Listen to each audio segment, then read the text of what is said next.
On January 12, 2026, the Federal Reserve released its weekly balance sheet data, a report so mind-numbingly dull that virtually no one noticed a critical line item. Total assets held by the Fed ticked up by $50 billion, the first significant expansion in over a year. The financial media called it a technical adjustment to ensure market liquidity. The White House said nothing. But here's what they didn't tell you. This is the exact same move that turned Germany's currency into worthless paper. October 1923, the price of a loaf of bread in Berlin hits 200 billion marks. A lifetime of savings can't even buy a newspaper. The German Papiermark, once a symbol of industrial might, is functionally dead. It didn't happen overnight. It started with a series of small, seemingly reasonable decisions by the Reichsbank to print money to cover government debts. I'm about to show you why the Fed's $50 billion injection isn't a technical adjustment. It's a confession. It's the moment the pilot admits the engines have failed, and the countdown to currency collapse has already begun. Let me explain the hidden mechanism that kills every fiat currency, because once you see it, you'll understand why that quiet uptick on the Fed's balance sheet matters more than any inflation report this decade. A fiat currency works on one principle: confidence. People accept paper as money because they believe it will hold its value tomorrow. But here's the trap built into central banking. The government always wants to spend more than it collects in taxes. The central bank is the entity that bridges that gap by creating money out of thin air. It's a political paradox that eventually destroys every nation that falls into its grip. By the end of 2025, the United States has over $38 trillion in official debt, with unfunded liabilities exceeding $100 trillion. To finance this, we need the Federal Reserve to keep the system stable. We need people to believe that the dollars they hold are a safe store of value. But what happens when the government's promises become mathematically impossible to keep? Weimar Germany after World War I was crushed by war reparations demanded by the Allies. The government couldn't pay them through taxes without causing a revolution. So, they turned to the Reichsbank. They said, "Print the money we need." At first, it seemed to work. Debts were paid. Social programs were funded. But the value of each mark began to fall. Not dramatically at first, but steadily. On November 20, 1923, the government abandoned the Papiermark entirely. Translation: they defaulted on their currency. Not officially, because governments never admit it, but functionally, the German mark had lost all credibility. Within a decade, the economic chaos and social unrest paved the way for the rise of the Nazi Party. The Weimar Republic, a fledgling democracy, began its irreversible collapse. What took a few years of reckless printing to ignite, unraveled the entire social fabric of a nation. Now look at 2026. The Federal Reserve's balance sheet exploded from under $4 trillion in 2019 to nearly $9 trillion by 2022, and after a brief, failed attempt at shrinking it, it's beginning to grow again. That's a $5 trillion injection of new money into the system. But here's the critical detail everyone is missing in the media coverage. The Fed is restarting its money printer not from a position of strength, but from a position of extreme weakness. In 1921, the Reichsbank printed money into a world that still vaguely trusted institutions. In 2026, the Fed is printing money into an economy with inflation already stubbornly high and with a public that has lost faith. Think about what that means. The world's most powerful central bank, our ultimate financial backstop, is systematically dismantling its own credibility. This isn't monetary policy. This is desperation. And here's the parallel that should freeze the blood in your veins. While the Fed quietly expands its balance sheet, the public is quietly exiting the system. Look at the price of gold, Bitcoin, and hard assets since 2020. This is the 1923 playbook in real time. The Reichsbank printed marks, and Germans dumped them for any physical thing they could find: pianos, foreign currency, anything. The Fed prints dollars, and people are dumping them for assets that can't be created by decree. The mechanism is identical. Liquidate the depreciating paper currency while simultaneously accumulating any asset that has a more credible claim to scarcity. But the real question that should be keeping you awake at night is this. Why now? Why did the Fed pivot back to printing, even with inflation still a major problem? The answer reveals a debt trap that has slammed shut on the American financial system. And the math is far darker than anything you'll hear from the Treasury Secretary. What I'm about to show you in the next part isn't speculation. It's documented data from the Federal Reserve itself, from the Congressional Budget Office, and from historical records that show this exact pattern has destroyed every unbacked paper currency in history. The Germans in 1922 didn't see the end coming. They thought rising prices were temporary, a product of supply chain issues from the war. They believed their government's assurances. They were wrong. The question isn't whether the United States is facing the same test. The question is whether we'll recognize it before our own November 1923 moment. Let me take you back to exactly what happened in Weimar, because the parallels are so precise. It's like the Federal Reserve is reading from a script written a century ago. In early 1921, the German government needed to pay its bills. The Reichsbank held a certain amount of gold, but not nearly enough. So, they began buying government bonds with newly created marks. To the German public, this was an obscure technical operation. But here's the problem that a few Austrian economists had already calculated. Every new mark printed diluted the value of all existing marks. It was a hidden tax on anyone who saved money. The math didn't work. Simple logic showed that if the government continued to fund itself this way, the currency would eventually be worth nothing. It was a confidence collapse waiting to happen. The government knew this, but they were trapped. Raising taxes was political suicide. Cutting spending was political suicide. So they kept printing. In July 1922, the mark fell from 300 to the dollar to 8,000 to the dollar. Picture the scene. People rushing to stores the moment they were paid, because their wages would be worth less by the evening. The physical transfer of wealth from savers to debtors, from the middle class to the state.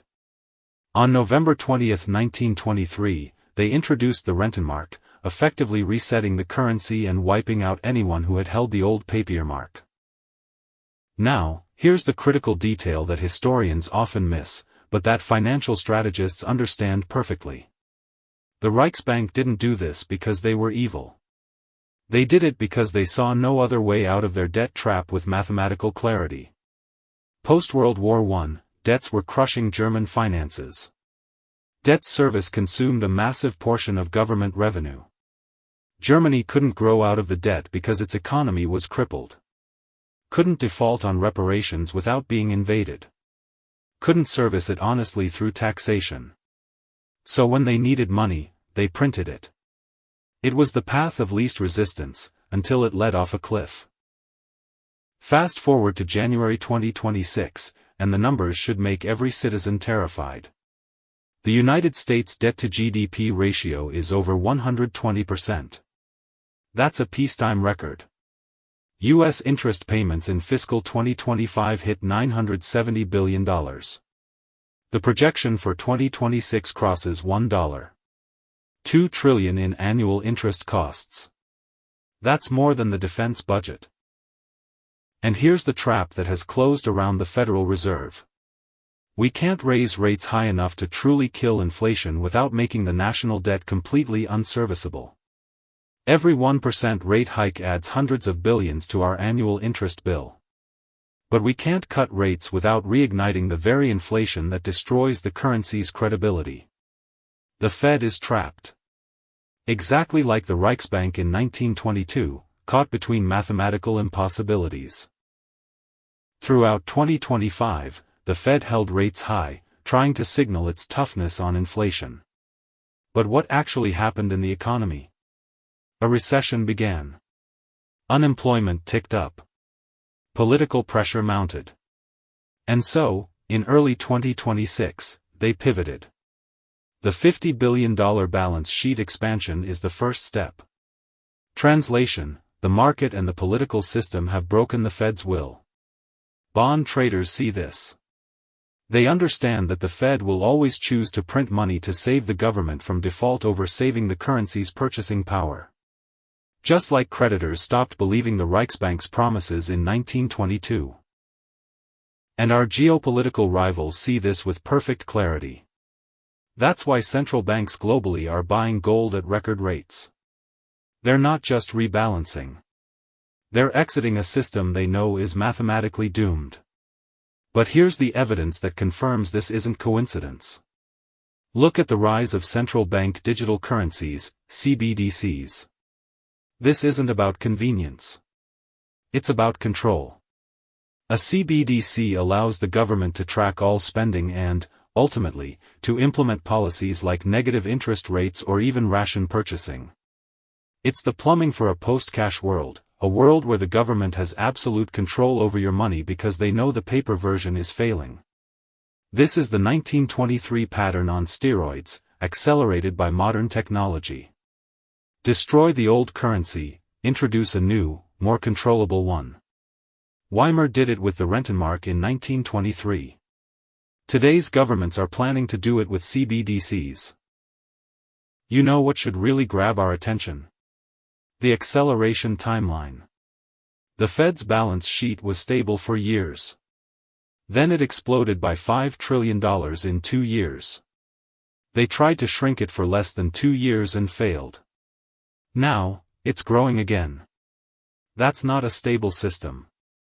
That's a system in its death throes, oscillating wildly before it flatlines. But the question everyone should be asking is this. When does this printing reach the breaking point? When does it accelerate so much that public confidence shatters completely? That inflation goes from 5% to 50% to 500%?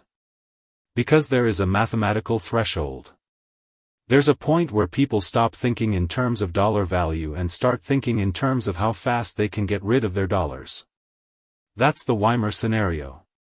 That threshold is closer than anyone is willing to admit.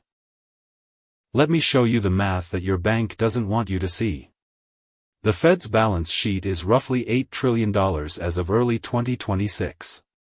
The national debt is over $38 trillion and growing by over $2 trillion per year. The CBO projects annual deficits of $2 to $3 trillion for the next decade.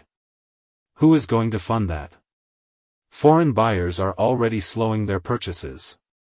The only buyer left with unlimited capacity is the Federal Reserve. That means they will have to print the money. They have no choice. At the current trajectory of deficit spending, the Fed's balance sheet will have to hit $10 trillion by 2027 and $12 trillion by 2028, just to monetize the government's debt and prevent interest rates from skyrocketing. Here's the problem that creates an impossible situation. Every $1 trillion the Fed prints is a direct tax on your savings. A 50% increase in the Fed's balance sheet from here will not result in 5% inflation. It will result in a complete loss of confidence. That's the Weimar threshold where the math stops working and psychology takes over. Here's what you need to understand about how these collapses unfold. They happen in distinct stages. Stage 1, the slow poison. 2009 to 2019, the Fed engages in quantitative easing. It's called an emergency measure. Asset prices rise, but consumer price inflation stays low. The public doesn't notice the currency is being debased. Stage 2, the shock. 2020 to 2022, the money printing goes into overdrive. Combined with supply shocks, inflation erupts. The public is told it's transitory. It isn't. Faith in institutions begins to crack. Stage 3, the failed correction. 2023 to 2025, the Fed raises rates, trying to regain credibility. This causes economic pain, a recession, and stress in the banking system. The national debt's interest costs explode, making the situation worse. Stage 4, the pivot and collapse. Projected for 2026 to 2028. Faced with a choice between a deep depression and printing more money, the Fed chooses to print. This is the final admission of failure. Public confidence evaporates. The currency's velocity skyrockets as people dump it for real goods. Hyperinflation begins. This is our November 1923 moment. Weimar went from stage 3 to stage 4 in about 18 months. 18 months from a seemingly stable situation to complete monetary chaos. We entered stage 3 in 2023. We are entering stage 4 right now, with the Fed's pivot back to money printing in 2026. If the timeline mirrors Weimar's velocity, stage 4 could hit its terminal phase between late 2027 and 2028. Watch for these specific signals. Trigger 1, the Fed's balance sheet consistently grows for 2 consecutive quarters while inflation is above 3%. This is the official confirmation of the pivot. Trigger 2, annual interest on the debt officially surpasses the entire defense budget and stays there. This is the mathematical confirmation that the debt is out of control. Trigger 3, major banks begin to require Fed bailouts or liquidity facilities on a weekly basis. This shows the financial system is breaking under the strain of high rates and bad debt. Trigger 4, the price of a basket of basic groceries increases by 20% or more in a single year. This is the moment hyperinflation leaves the spreadsheet and enters your kitchen. Trigger 5, serious political discussions begin about price controls, rationing, or a new digital dollar. This is the government preparing for the death of the old currency. And here's the timeline concentration. Political divisions are at their highest in decades. If this crisis fully ignites during a contentious election cycle, the ability of the government to respond coherently will be zero. That's the Weimar scenario exactly. Political chaos plus financial crisis equals systemic collapse. So, here's what you're actually watching unfold. The Fed isn't expanding its balance sheet by $50 billion because it wants to. It's doing it because the entire debt-based system, built over 50 years, is now forcing its hand. It's selling because the math of compounding debt has reached its terminal phase. It can't be grown out of. It can't be taxed away. It can only be inflated away. The math doesn't work. The Fed knows it. The banks know it. Foreign central banks know it. The only question is, when does the public realize it? Because that's when stage 3 becomes stage 4. That's when we go from concerning to catastrophic.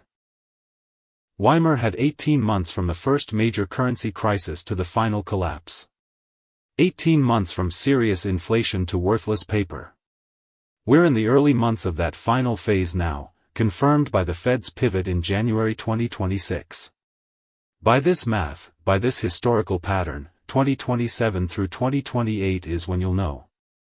That's when you will know if the dollar survives, or if we just watched the beginning of the end of the American financial system. The same move that destroyed Weimar is playing out right now. The same mechanism, the same stages, the same mathematical inevitability. And just like 1922, most people won't see it coming until it's too late. But you're not most people anymore. You understand the pattern. You can see the stages unfolding. Now, the question is, what are you going to do about it?